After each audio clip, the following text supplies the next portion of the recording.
الله الرحمن الرحيم. الحمد لله رب العالمين، والصلاة والسلام على سيد المرسلين وعلى آله وصحبه ومن اهتدى بهديه واستنى بسنته إلى يوم الدين، ثم أما بعد. أيها الإخوة الكرام، من الطاق؟ هذه الكلمات أسأل الله تبارك وتعالى أن يفتح لها القلوب، وأسأل الله جل وعلا أن لا يفرق هذا الجمع إلا بذنب مغفور، وأسأله تبارك وتعالى كما جمعنا في هذا الجمع الكريم أن يجمعنا تحت ظله يوم لا ظل إلا ظله، إنه ولي ذلك والقادر عليه، وأن يجمعني وإياكم في مقعد صدق عند مليك مقتدر. أيها الإخوة الكرام، كم من الناس من يعيش في هذه الدنيا يلهو ويلعب، ينام ويستيقظ، يأكل ويشرب، ينكح النساء وينجب الأبناء، ويظن هذا المسكين أنه في هذه الدنيا مخلد.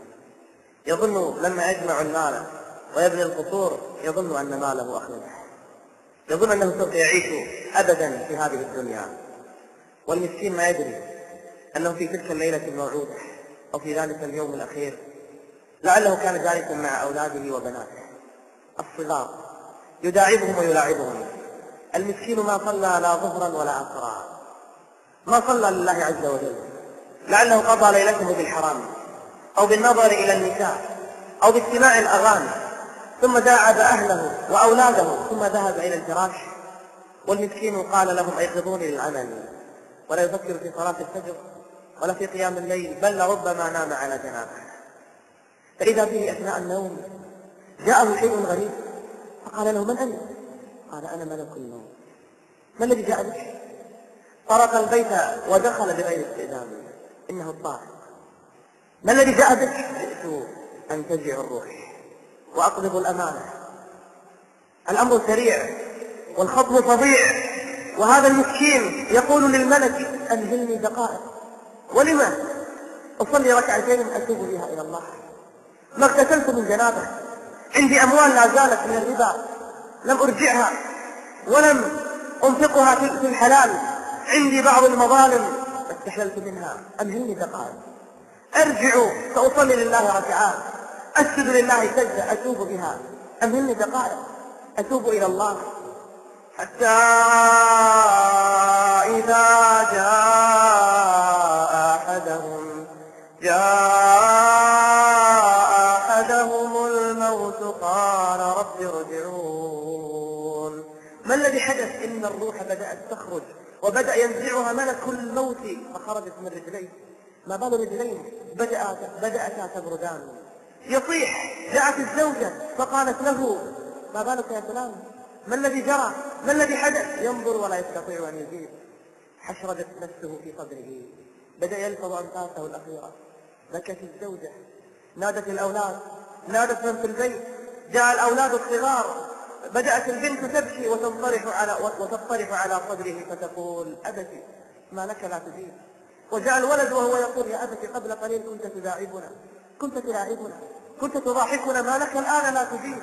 ينظر بعينين دامعتين وهو لا يستطيع حراكها. حتى إذا جاء أحدهم الموت قال رب ارجعون. من هؤلاء؟ إنهم ملائكة سود الوجوه، لسود صحائفه وسود أعماله وسواد قلبه جاء الله به بملائكة سود. من أنتم؟ إنهم من سوف يشيعونه إلى الملأ الأعلى. بدأت الروح تخرج، بدأت تتوزع في الجسد، وبدأ ملك الموت ينتزع. والنازعات غرقا والناشطات نشطا. بدأ ينزع الروح وهي تتقطع وتقطع معها المفاصل والعروق وهو يصيح ويبكي. ولكن جاء الأب، جاء الحبيب، جاء الخل، جاء الأخ، جاء الأولاد، جاءت البنات، انطرحوا على صدره، بكوا حوله. جاء الأب بالطبيب لعل الطبيب يسعفه وهو في اللحظات الأخيرة. تظنه بما يفكر في دنياه. يسمع ضربات القلب تضرب الضربات الأخيرة، دقات قلب المرء قائلة له: إن الحياة دقائق وثواني، إن الحياة دقائق وذهبت، وثواني المرء وأعوام ذهبت وانصرمت. ماذا فعلت فيها يا عبد الله؟ مسكين قبل قليل كان يضحك ويلعب، وكان يلهو ويفرح، وعد أهله وأولاده بالسفر هذه السنة، كان يقول لهم قبل قليل سوف نسافر إلى بلد كذا وكذا، وكان يجمع الأموال ويعد العدة للسفر، وكان يوعد الزوجة بتأسيس هذه الغرفة وبشراء ذلك البيت، بل كان يحسب الرصيد حتى يأتيه بمال ليتزوج الزوجة الثانية أو ليشتري سيارة أخرى أو يبني قصرا أو يؤسس بيتا. ولكن المسكين كل هذا ذهب بلمح البصر. كلا إذا بلغت التراقي، وصلت الروح إلى الترقوة والعين تبصران والعينان تبصران، ولكنه لا يستطيع حراكها. كلا إذا بلغت التراقي وقيل من راق، من يداويه، من يعالجه، من يطبقه؟ ما بال هذا الطارق لم يستأذنني، ما باله جاءني بغتة، ما باله لم يخبرني حتى أرجع المظالم إلى أهلها، لما لم يحدثني قبلها بفترة حتى أتوب؟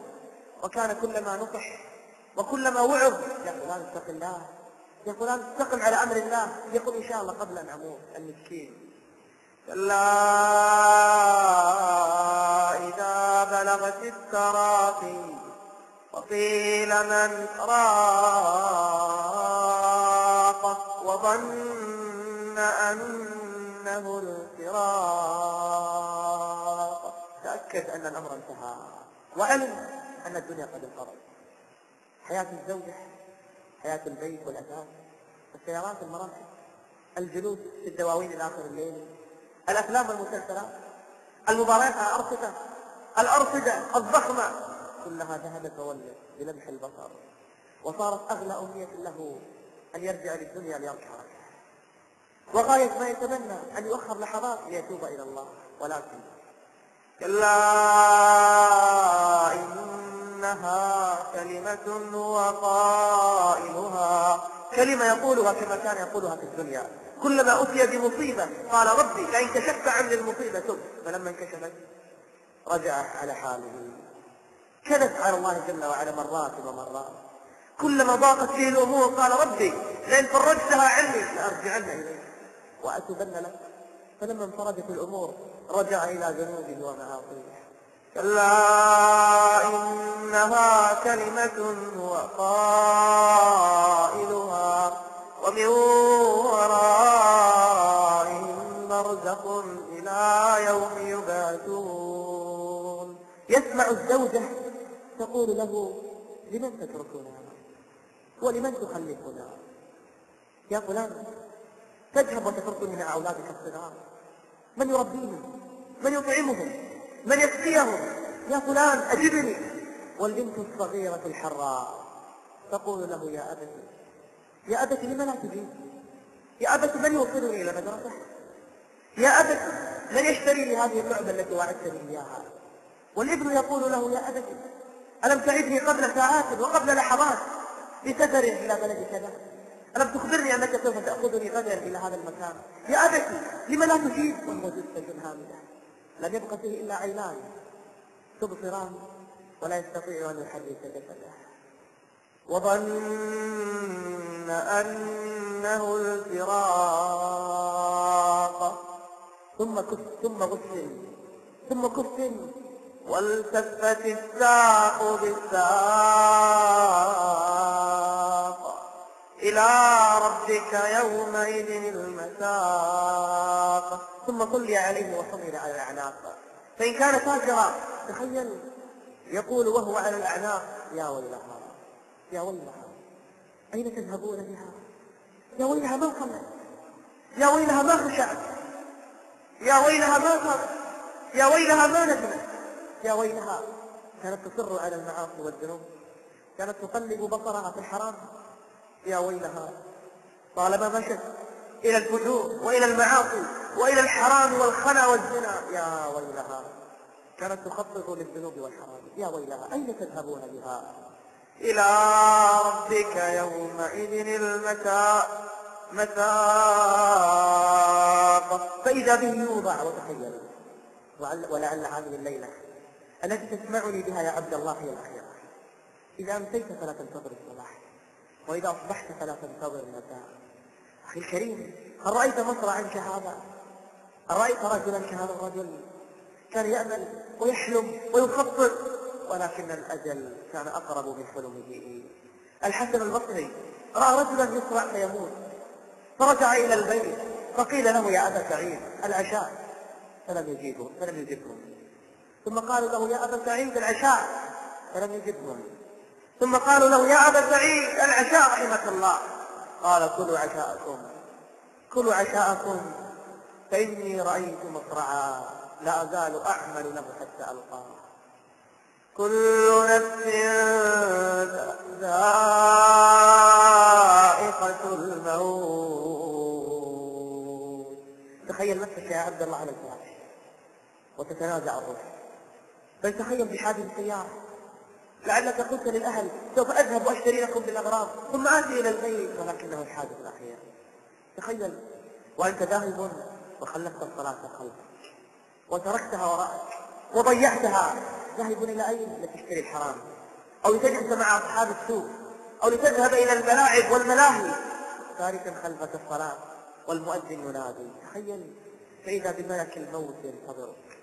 كل نفس ذائقة الموت وإنما توفون أجوركم يوم القيامة، فمن زحزح عن النار وأدخل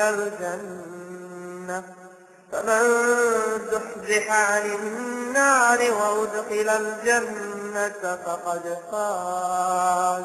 عمر بن عبد العزيز كان في كل ليلة يجلس ويجمع حوله الفقهاء والعلماء كل ليلة يتذاكرون الموت والدار الآخرة، فيبكي ويبكون وكأنما جنازة مرت بينهم، وكأنهم شيعوا جنازة. الموت هذه ملذات يا عبد الله، لا يستأذنك ولا يخبرك، بل يأتيك بغتة، بل وتخرج نفسك تلفح. عبد الله لم تدرك أن تتوب إلا إذا وفقك الله. لا تقل غدا أتوب، ولا تقل في العام القادم، ولا تقل إذا اعتمرت، ولا تقل إن شاء الله إذا حججت، ولا تقل إذا تزوجت، ولا تقل إذا فعلت كذا وكذا. أتوب إلى الله يا عبد الله، وما يدريك أنك سوف تدرك هذه الأيام. تفكر في مشيبك والمآب ودفنك بعد عزك بالتراب، إذا وافيت قبرا أنت فيه تقيم به إلى يوم الحساب. وفي أوصال جسمك حين تبقى مقطعة ممزقة الإهاب، فلولا القبر صار عليك فكرا لأمكنت الأباطح والروابي. خلقت من التراب فصرت حيا، وعلمت الفصيح من الخطاب، فطلق هذه الدنيا ثلاثا وبادر قبل موتك بالمثاب. نصحتك فاستمع قولي ونصحي، فمثلك قد يدل على الصواب. خلقنا للممات ولو تركنا لضاق بنا الفسيح من الرحاب. ينادى في صبيحة كل يوم لدوا للموت وابنوا للخراب. يا أيها الناس إن وعد الله حق فلا تغرنكم الحياة الدنيا ولا يغرنكم بالله الغرور. كم من الناس من رحم الله كان يتظاهر أمام الناس بالصلاح، وكان يظهر الصلاح وسيماه سيماء المتدين، ولكنه للأسف بينه وبين نفسه معصية يصر عليها. كان إذا جاء إلى البيت يغلق على نفسه الباب ويطفئ الأضواء ويرتكبها، وإذا سألته وإذا خاطبته نفسه قال الله غفور رحيم. والمسكين ما كان يدري أن ملك الموت قد دخل عليه في تلك اللحظة وقبض روحه واستل نفسه بين جنبيه.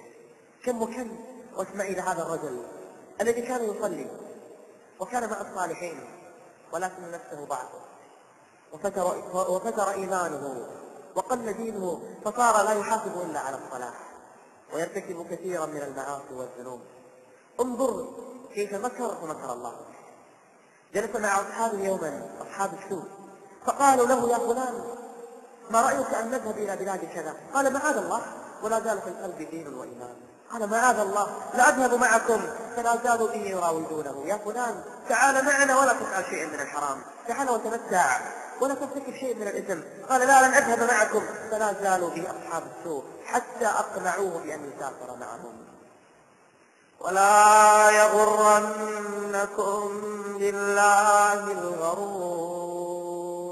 غره بالله الغرور الشيطان، فسافر إلى تلك البلاد، فكان في كل ليلة يذهب أصحابه يسهرون على الحرام والخمر والنساء ومعاقرة الحرام، وكان يمكث في غرفته لوحده ولا يخرج معهم ولا يرتكب الحرام معهم. فتقاسموا بينهم ومكروا مكرا وقالوا: فلان لا يرتكب الحرام معنا، لا بد أن نوقعه معنا في الحرام. كيف؟ سوف نأتيه بعاهرة دائرة إلى غرفته. انظر لأصحاب السوء: ولا تطع من أغفلنا قلبه عن ذكرنا واتبع هواه وكان أمره فرطا. الله عز وجل يقول لك: لا تطع أولئك النفر الذين همهم الدنيا وغايتهم الحرام، ويجلسون على الحرام ويمسون على الحرام ويقومون على الحرام، إذ مجالسهم التلفاز والستلايت والأفلام والمسلسلات، أحاديثهم عن النساء والفحش والبذاء، غايتهم في الدنيا الحرام والمعاصي والذنوب. لا تطع أولئك ولا تجالس أولئك ولا تصاحب أولئك، لا تصاحب إلا مؤمنا. ولكنه للأسف استرسل معهم، جاءوه في تلك الليلة الحمراء في ذلك اليوم المشؤوم، فدخلوا عليه وأدخلوا عليه العاهرة الدائرة وأغروها بمال أن تراوده على نفسها، ثم أغلقوا الباب عليه، فلا زال يردها وتراوده ويدفعها وتغريه ويمتنع وتشحيه، فإذا به في لحظة ضعف: سنستدرجهم من حيث لا يعلمون وأملي لهم إن كيدي متين. وفي لحظة ضعف وقع عليها فزنى بها، فلما زنى فإذا بالطارق يدخل غرفته وتسل روحه، وقبض الله روحه. يبعث على ما مات عليه. كل نفس ذائقة الموت. عبد الله، لا تقل أحد يراني وسوف أفعلها، وإن شاء الله أصلي الفجر وينتهي الأمر. وما يدريك أنك تدرك وقت الفجر؟ وما يدريك يا عبد الله أن الله سوف يؤخرك للتوبة؟ اسمع يا عبد الله إلى حالك بعد أن تموت وبعد أن تخرج الروح. فلو أن إذا متنا تركنا لكان الموت راحة كل حي، ولكن إذا متنا بعثنا ونسأل بعدها عن كل شيء. نعم، ترى جسدا لا حراك فيه، ولكن الروح، اسمع ما الذي سوف يحدث لها. من الذي يدفنه؟ إنه أحب الناس إليه، بل أقربهم إليه من يسرع في دفنه ومن يسرع في حث التراب على وجهه، بل يتقرب الناس لدفنك في التراب. ثم بعد دقائق لا أحد يمسك على قبرك، وبعدها بساعات نسيت يا عبد الله. زوجتك بعد أيام وبعد شهور تتزوج غيرك، وأولادك لا يسألون إلا عن الميراث، وأبوك مضى بقدر الله. هي الدنيا، لقد جرب غيرها من المصائب، نسيك بعد أيام. أتظن يا عبد الله أنهم سوف يعكفون على قبرك، يونسوك ويلاطفوك ويحدثوك؟ يا عبد الله، اسمع ما الذي سوف يجري عليك وما الذي سوف يحدث لك. اسمع إن كنت غافلا، اسمع إن كنت لاهيا، اسمع إن كنت صادا عن ذكر الله وإن كنت غافلا عنه. ذنوبك يا مغرور تحصى وتحسب وتجمع في لوح حفيظ وتكتب، وقلبك في سهو ولهو وغفلة، وأنت على الدنيا حريص معذب. تباهي بجمع المال من غير حله، وتسعى حثيثا في المعاصي وتذهب. تذكر، أما تذكر الموت المفاديك في غد، أما أنت من بعد السلامة تعقب. أما تذكر القبر الوحيك ولحده به الجسم من بعد العمارة يخرب.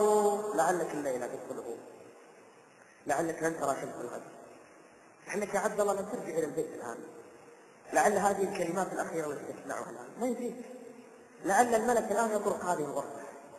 عبد الله لا تقل لما أرجع سوف أتوب، لا تقل بعد نهاية هذه المحاضرة، الآن تب واندم وتدمع العين، وما يدريك لعلها اللحظات الأخيرة.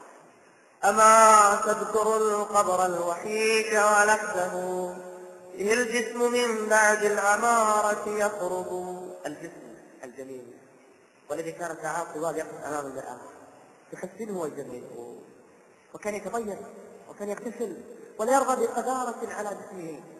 بعد أيام وبعد لحظات إذا بالجود ينهشه، إذا به ينسل. بعد أيام لو لمست القبر لا تتحمل رائحته.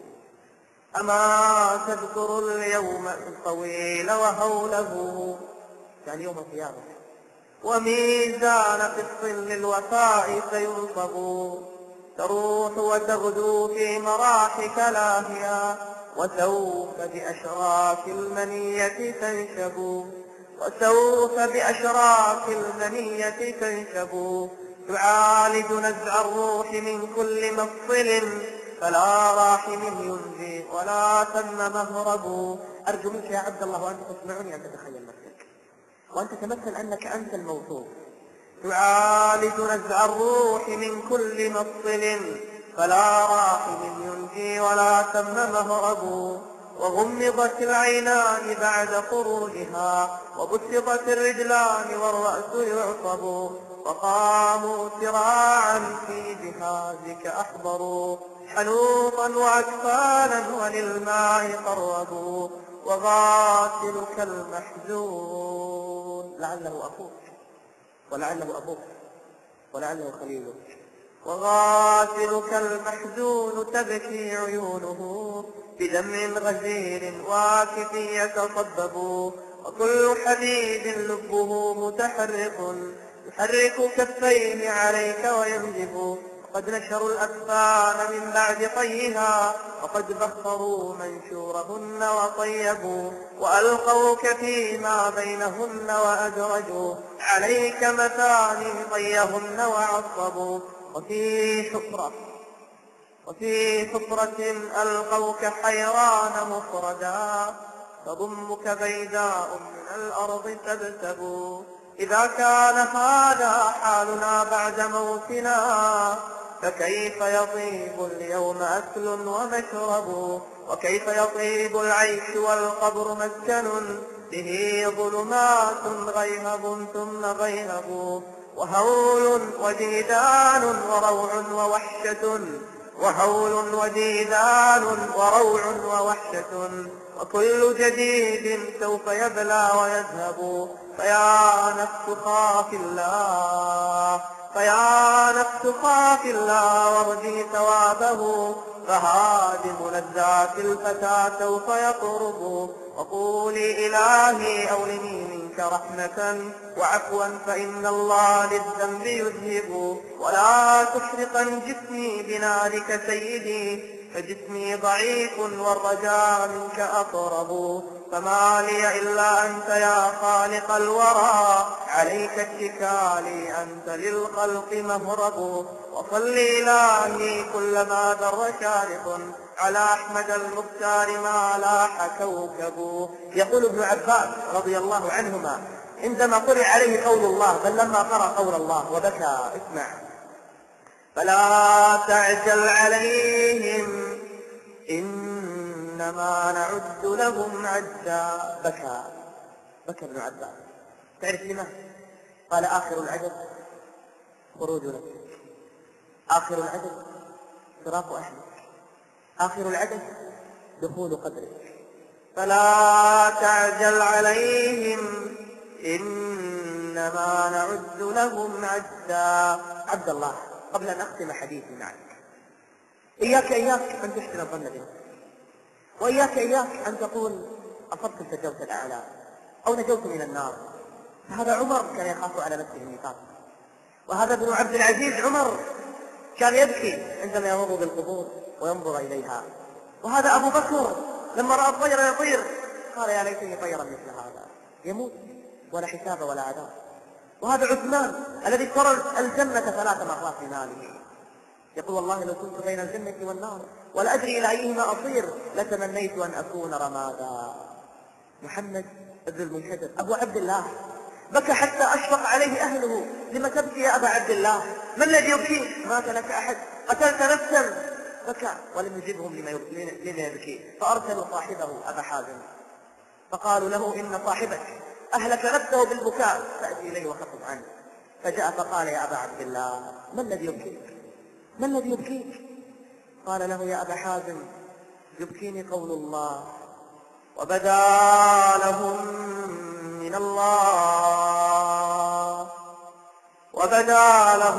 من الله ما لم يكونوا يحتسبون. كان يحتسب أنه من أهل الخير ولكن للأسف رياء في رياء، ولكن للأسف ملئ القلب بالنفاق، ولكن للأسف كانت عنده معاصي يصر عليها فختم الله له حياته بها. نعم ارجو رحمة الله، نعم لا تيأس من رحمة الله، ولكن اندم على ما مضى واعزم على أن لا تعود إلى حياتك الماضية وقل ربي عجلت إليك ربي لترضى. اقدم إلى الله جل وعلا وتب إلى الله والتب مع العينان. عبد الله إلى متى وأنت تصر على المعاصي والذنوب وأنت تقول إن ربي غفور رحيم؟ ألم يأن للذين آمنوا أن تخشع قلوبهم لذكر الله. إلى متى يا أخي الكريم؟ إلى متى تسمع الأذان وتولي؟ إلى متى يا عبد الله تقوم من الفراش وتعلم أن الفجر قد أذن وحل ثم ترجع إلى الفراش وتنام؟ إلى متى يا عبد الله؟ إلى متى تتظاهر بالصلاح ثم إذا خلوت بمحارم الله انتهكتها وتصر ولا تندم ولا ترجع إلى الله جل وعلا؟ إلى متى يا عبد الله؟ إلى متى تتساهل في الصغائر حتى وقعت في الكبائر؟ إلى متى يا عبد الله؟ يا أيها الذين آمنوا اتقوا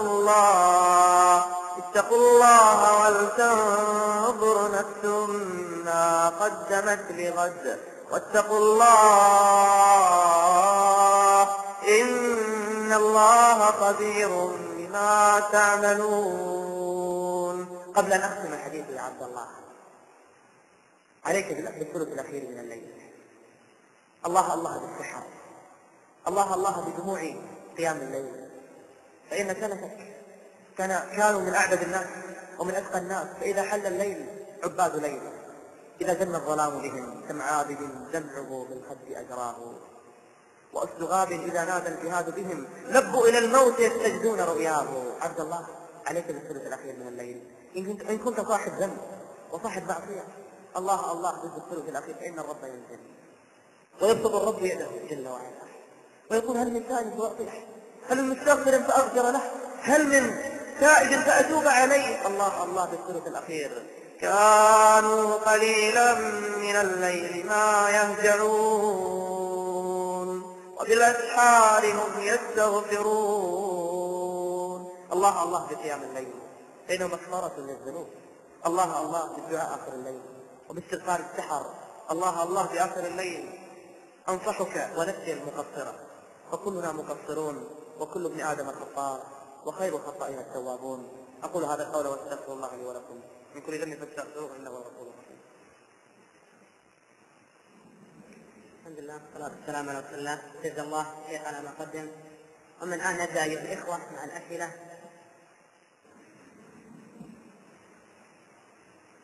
يقول سائل أنا شاب أول مرة أصلي وأدخل المسجد وأحضر المحاضرة، يعني أول مرة أحضر المحاضرة، يقول فما نصيحتك لي؟ وآخر يقول شاب يرغب بالالتزام والتوبة ولكن يخاف الانتكاس، فما نصيحتك لهذا الشخص مع العلم أنه موجود؟ أيها الأخ الكريم خذ هذه النصيحة واحفظها وطبقها. أولا حيلة الشيطان أنك لا تلتزم حتى لا تنتكس، هذه مفضوحة من بدايتها واضحة لكل ذي عينين أنها خدعة إبليسية وليست محكمة، فإنك يا عبد الله عاقل وأنا أرضى بك أن تنخدع وراء هذه الشبهة. لا تحتمي حتى لا تضر سبحان الله. وهل الآن أنت في هداية؟ وهل تضمن نفسك يا عبد الله أن يؤخرك ملك الموت حتى تهتدي هداية لا ضلالة بعدها. وما أدراك أنك إذا اهتديت فتضل؟ ما أدراك؟ ومن أخبرك بهذا؟ بل قال الله جل وعلا والذين جاهدوا فينا إذا دخلت في دين الله لنهدينهم سبلنا. ما يدريك؟ لعل الله يفتح عليك، بل لعل الله عز وجل يشرح صدرك. ما يدريك يا عبد الله؟ بل لعل هذه اللحظة وهذه الجلسة يكتب لك الله عز وجل بها السعادة الأبدية السرمدية. واسمع إلى هذا الشاب، اسمع ولعلك أنت مثله، ولعل الله عز وجل يريد بك الخير. كان يوم من الأيام من أهل الفتيات والنساء والمعاصي والذنوب كان يجاهر بالمعصية. يوم من الأيام كان في إحدى الطرقات يكلم فتاة، فجاءه آجر يدعوه إلى الله وينصحه لله، ولعل حاله كحالي، ولعل حال ذلك الشاب كحالك. اسمع وانتبه ولك فيها عبرة. يقول الشيخ لما اقتربت إذا بالفتاة تهرب. يقول فجئت إلى هذا الشاب، يقول فوعظته نصف ساعة 30 دقيقة. يقول فلما انتهيت يقول إذا عيناه تذرفان ويبكي. يقول فأخذت رقم هاتفه، يقول وبعد أسبوعين تذكرته فرفعت سماعة الهاتف الصباح فقلت له فلان؟ قال نعم. تذكرني؟ قال وكيف أنت الصوت الذي كانت سببا لهدايتي. الله أكبر، اشتكيت من كلمة من موعظة، نعم فتح الله عليك. فلا أفارق المسجد ولا القرآن ولا ذكر الله جل وعلا. قال اليوم سوف أزورك وسوف أتيك في المنزل. قال حياك الله. يقول فلما صليت العصر وكان موعدي معه بعد صلاة العصر قال جاءني ضيوف. يقول الشيخ جاءني ضيوف، يقول فأخروني عن الموعد. يقول فلما حل الليل قلت لابد أن أزوره ولابد أن أزوره. يقول فجئته في الليل فطرقت الباب فخرج لي شيخ كبير. قلت له أين فلان؟ قال من فلان؟ قال نعم أين فلان؟ يقول وكان حزينا. يقول فقال لي دفناه قبل ساعة. قلت لا يمكن، اليوم كلمت بالهاتف ووعدته العصر. قال نعم لم يكن به ذلك. صلى الظهر ثم تغدى وقال أيقظوني لصلاة العصر. يقول فجئنا نوقظه فإذا هو قد فارق الدنيا. عبد الله انظر كيف أراد الله به الخير. إنها أيام الأخيرة، إن آخر ساعات الحياة إذا به يهتدي ويلتزم ويقبل على القرآن فقبض الله روحه والأعمال بالخواتيم. فقال له من أنت؟ قال أنا أبوه. قال ومن أنت أيها الشيخ؟ قال له تعرفت على ابنك قبل أسبوعين. قال دعني أقبل رأسك. قال ولما؟ قال أنقذت ابني من النار، أنقذت ابني من النار. لعل هذه المحاضرة وهذه الجلسة يا عبد الله بها يبدل الله سيئاتك حسنات وتنقلب الصحائف السود إلى صحائف بيض، والسيئات تنقلب الآن في هذه الجلسة بندم وصدق وتوبة صادقة. لا تخرج من هذا المجلس إلا وقيل لك قم قد بدلت سيئاتك حسنات. ما يدرك يا عبد الله لعلك بعد أيام تصبح ليس فقط عابدا بل داعية إلى الله جل وعلا. وكم من المغنين المطربين اليوم هم من الدعاة إلى الله جل وعلا، بل كم من النصارى عباد الصليب اليوم يدعون إلى توحيد الله جل وعلا. كم وكم. ما يدرك يا عبد الله لعله يكون لك في أمة محمد شأن ويكون لك دور. كما ضللت وأضللت فإنك تهتدي ويهدي الله على يديك خيرا كثيرا وخلقا كثيرا. عبد الله اعزم لك هذه النصائح معها. أولا إياك أن تفارق القرآن. وقالوا لولا نزل عليه القرآن جملة واحدة كذلك لنثبت به فؤادك. القرآن يثبت فؤادك. اجعل ولدا كل يوم للقراءة وولدا للحفظ. إياك أن تخلط بين هذا وهذا، للقراءة للحفظ وقت وللقراءة والتدبر وقت. إياك أن تهجر القرآن، حبل بينك وبين الله. كل يوم لابد أن تقرأ القرآن بعد الفجر أو آخر الليل أو بين الصلوات. اعكف على كتاب الله. أفلا يتدبرون القرآن أم على قلوب أقفالها. فكلما دعتك نفسك للرجوع اقرأ آيات العذاب. وصف جهنم إن شجرة الزقوم طعام الأثيم. كلما مللت من العبادة اقرأ عن أوصاف الجنة يا عبد الله، فيها ما لا عين رأت ولا أذن سمعت ولا خطر على قلب بشر. فلا تعلم نفس ما أخفي لهم من قرة أعين جزاء بما كانوا يعملون. كلما استهزأ عليك أصحاب السوء وأهل الباطل والفساد سخروا عليك فاقرأ القرآن. كلما مر عليه ملأ من قومه سخروا منه. من هو أول رسول على وجه الأرض؟ إنه نوح عليه السلام. كلما مر عليه ملأ من قومه من أبناء عمه ومن أقربائه سخروا منه. قال إن تسخروا منا فإنا نسخر منكم كما تسخرون. ثبات الداعية إلى الله، ثبات العابد المستسلم لله جل وعلا. تسخرون علي؟ أنا لن أسخر عليكم وأنا لن أستهزئ بكم حقا. أنتم في ضلال وأنتم في غواية. اقرأ إن الذين أجرموا كانوا من الذين آمنوا يضحكون وإذا مروا بهم يتغامزون. عبد الله القرآن فيه شفاء لكل داء، كل مرض من أمراض الشهوة والشبهة. ارجع إلى كتاب الله. ثانيا يا عبد الله، لعلك بأرض سوء فاخرج منها إلى أرض كذا وكذا فإن فيها قوما يعبدون الله فاعبد الله معهم. هذا شطر من أي حديث؟ من حديث قاتل المئة.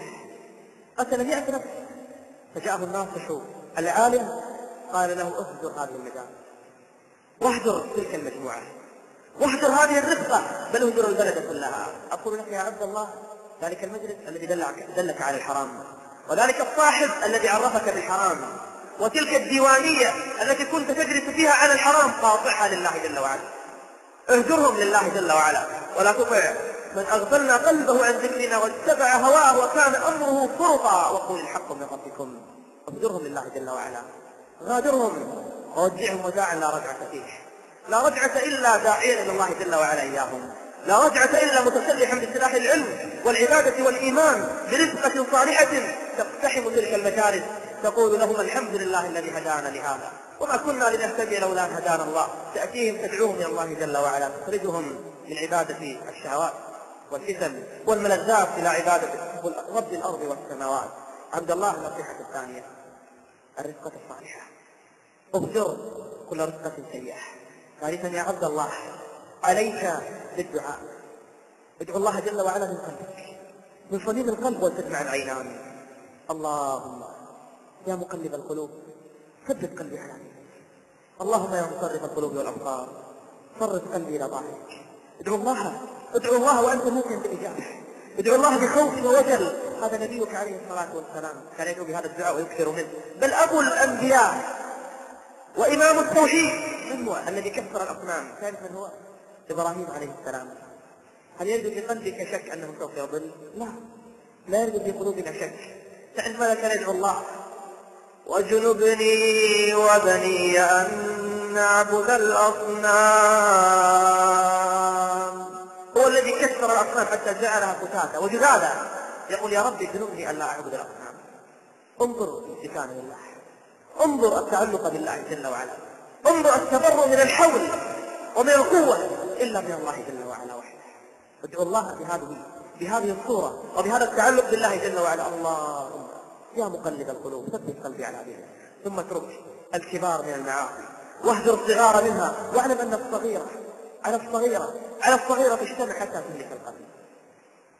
كف الذنوب صغيرها وكبيرها ذاك التقى، واصنع كماكل فوق أرض الشوك يحذر ما يرى. لا تحجرن صغيرة إن الجبال من الحصى. هذا الله.